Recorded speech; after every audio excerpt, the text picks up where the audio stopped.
Welcome back to Alois de Mutton, a medieval recipe exploration. In our first episode, we talked about a little bit the history of the source and the recipe itself and medieval cooking techniques. We prepared our ingredients, we think, based on the information we had. So let's go ahead and make up the rolls and experiment with a couple of techniques on how to cook them the best. Let's go to the kitchen. Next, after stirring him together with thy hand, and lay him up on the stakes all abroad, and cast thereto salt, and roll him together, and put him on a spit, and roast him till they be enough. So, steaks all abroad. So I looked up this word abroad, specifically, steakjes all abroad, and it literally means to cover the entire thing. So the recipe is actually being kind of specific, a little bit in this case. They don't want you to leave any little edges that free. They want it to be entirely covered. So I'm actually going to use my fingers for this because I'm just getting the idea that maybe that's part of the feature here, is using your fingers. And this is definitely smearing quite nicely now that I've chopped it so finely.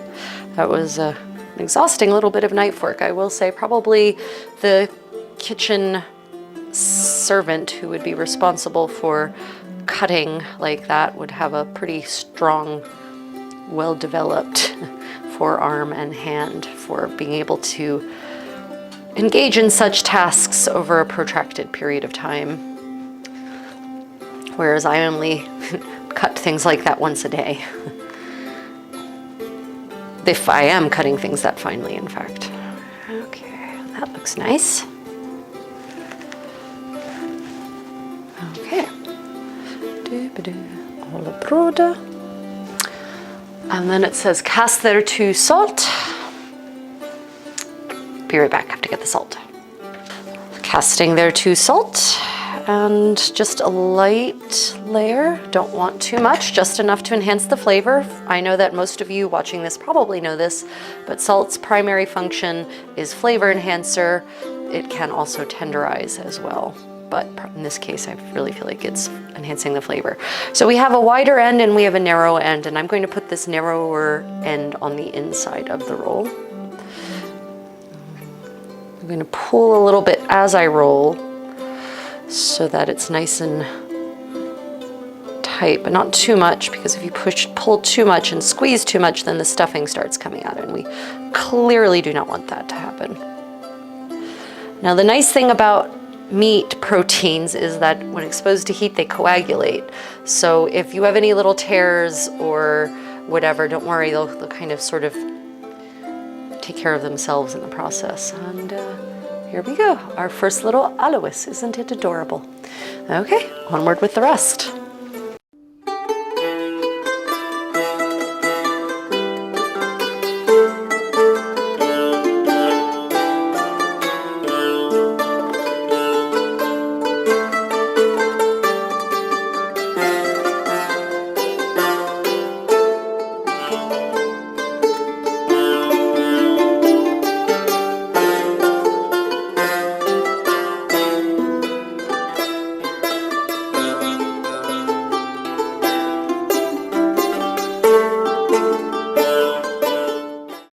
Well, here are our adorable little Alois de Mutton, our little leg of lamb rouladen. And now it says to spit them. So now I actually need to go and look for something on which I can spit them, because I just realized I don't have my usual equipment here with me. So bear with me as I go hunting for equipment.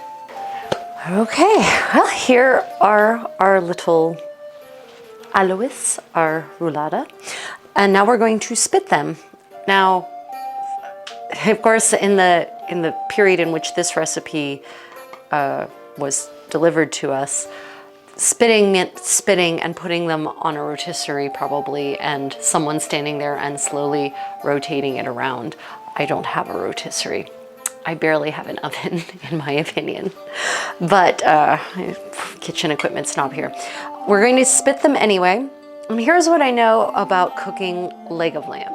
Leg of lamb cooks best if you cook it at a slow heat long, and then at the very end finish it with a broil to get a nice, get that Maillard effect going, that nice caramelization.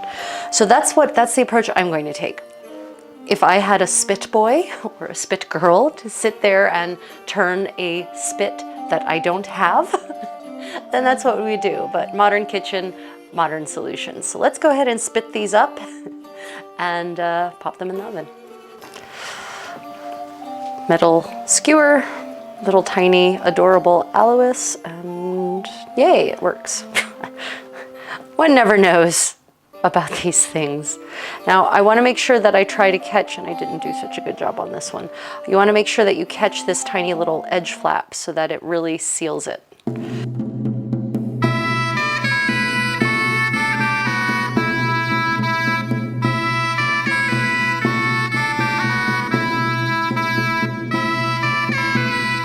Okay, so you notice how these are all kind of rotating around, and that's not super awesome. I really want them to try to stay flat. And it occurred to me the best way to accomplish that might be actually to do 2 spits. So basically a spit on each end. Unfortunately, I've already spit them through the center, trying to decide if I want to just leave it or pull it out and re-spit it that way. Decisions. Okay, well, let's see what we do. Okay. Well, I've decided to respit them. Welcome to the world of reconstruction and redaction. Okay, so again, I'm going to make sure I try to get that flap. This will be slightly more fussy and complicated than just doing one, but there it is. It's fine.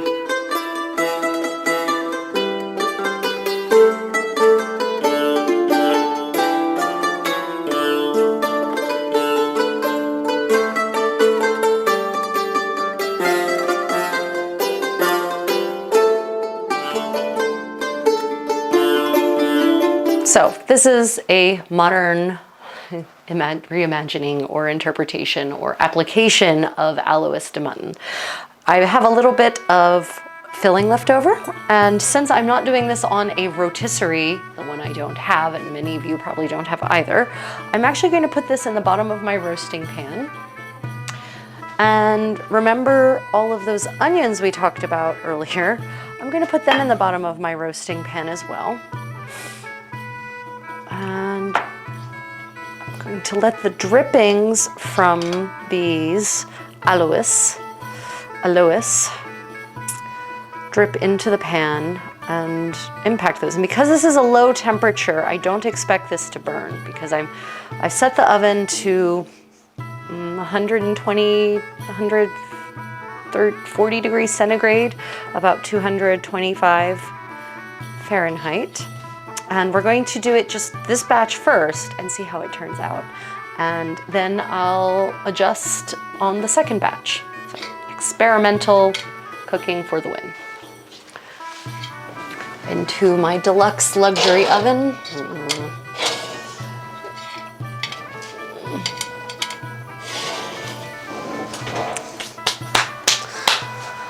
Okay, let's see how it goes. So it's been about 40 minutes, and this is what they look like after 40 minutes. I think if I'd had a whole set of these their drippings onto this might have worked a little better. The onions would have cooked more because there'd be more fat and juices in there. So now we're going to, I've cranked the oven up. The meat seems to be cooked through. I've cranked the oven up to broil, such as it is. And now we're going to put these under to broil to give them a little bit of that Maillard effect. So let's see what happens.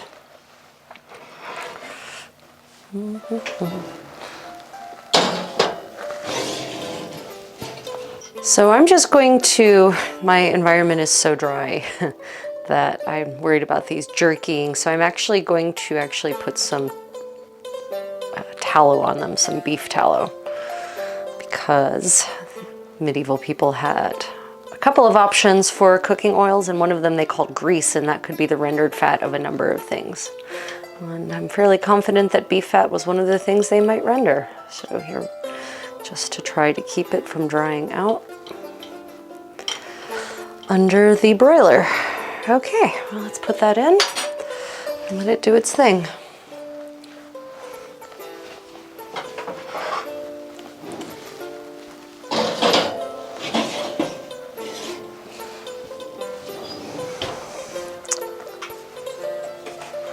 Another 5 minutes. Okay, well, we've pulled them out. I have to say they look quite nice. Look at these little guys. They might be a little on the dry side, so they might be slightly overcooked. We'll tell that once I let them settle. I'm happy with what happened to the onion mixture. That looks actually quite tasty with some lightly burnt bits and some caramelized bits. That will probably taste quite nice. Okay, well, we're going to let these rest, and then we'll give them a taste, and that will help me decide what to do with the next batch. Experiment onward. So I let them set for about 10 minutes, specifically because if you don't know this, you should always let the juices in freshly roasted meat redistribute in the meat before puncturing it in any way, because if you puncture it while it's still sort of excited from the heat, then the juices will just all run out and your meat will be dry. But this also reminded me of something I should have known, because I do know it, but we had our little guy and we had our bigger guy, and I honestly should have roasted all the little ones together and then the ones of a similar size on up together, because this little guy I'm pretty certain is now jerky, whereas this one feels pretty all right. So let's go ahead and try our little guy.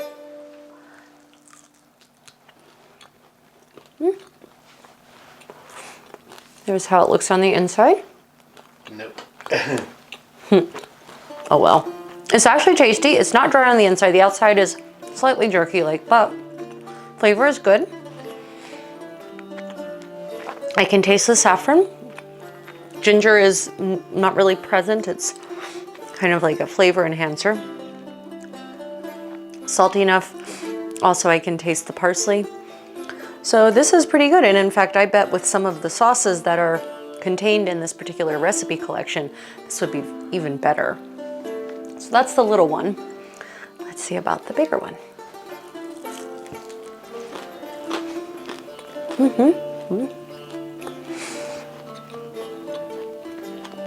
It is moister. Flavors are still good. I still think I should have cooked it for less time. I'll be honest, we forgot to set the timer, so that's on us. But all in all, a very tasty recipe. A little dry on the outside, so I think I'm going to, with the next batch, I'm actually going to experiment with broiling just for 10 minutes and see what happens. Yeah, okay, experiment onward. So this is the experiment with just broiling, and I think this might be the winner, but we'll do a taste test. I learned something. I forgot to coat both sides in the tallow. So this is the side I coated in the tallow. See how nice that looks? And this jerkied looking side is the side I forgot to coat in tallow when I flipped it over. So definitely I think basting them in oil grease is the way to go. And this is possibly another one of those steps that they took for granted because it was just par for the course. It was the job of the spit boy or girl to actually keep basting it with fat. So more lessons learned. So let's go ahead and see how it tastes.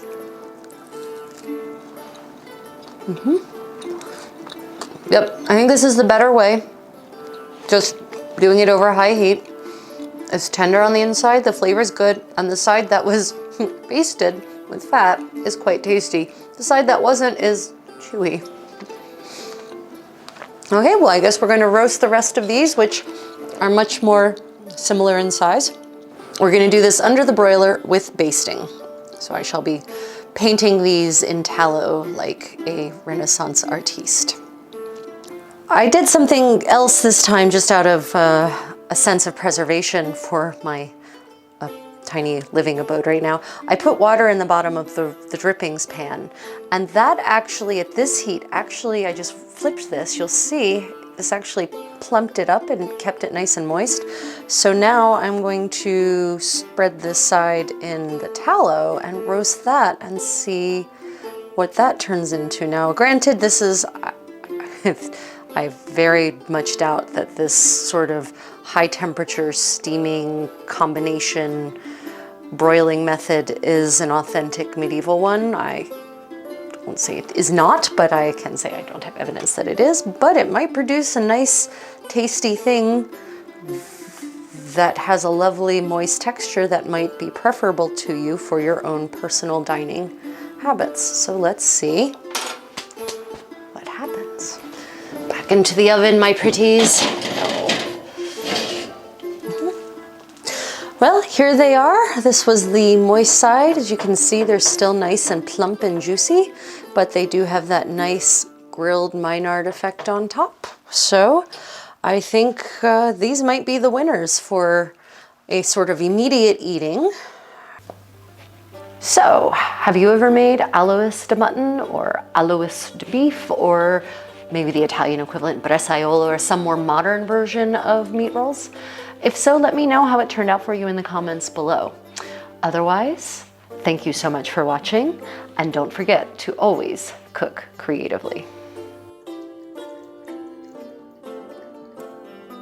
Our first family meal.